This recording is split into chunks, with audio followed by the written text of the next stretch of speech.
Tapos na po yung nag-aabang sa impeachment. Akala ko matutuloy na. Binigyan lamang po ng bulaklakin ng Kongreso ang kanilang mga sarili. Dahil ang akala nila po ay papatok ito sa taong bayan. Ginawa nilang impeachment kay VP Sara Duterte. So para sa kanila, sa na-impeach nyo ba?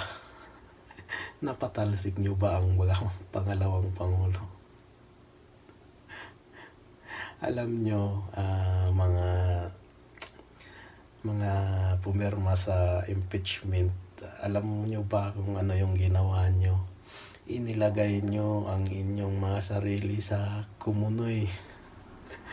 Bakit? Dahil paano yan? Yung 32 million na bumuto kay Sara Duterte, iilan yun sa bawat distrito nyo. Baka ito ang maging mitsak ng inyong mga pagkatalo. Dahil nga yung iba na mga kongresista ang paliwanag nila, kaya sila pumirma ay dahil hindi raw sila bibigyan ng pundo para sa kanilang mga budget. So, ano ngayon? Importante pa ba yun? Hindi nyo man lang inisip yung simpatya ng inyong mga tao kung gusto ba nila yung inyong mga ginagawa o hindi. Diba? So, good luck na lang sa inyo. Yung mga bumuto na para impeach si Sara Duterte. Alam nyo ba na simula nung ginawa nyo yan,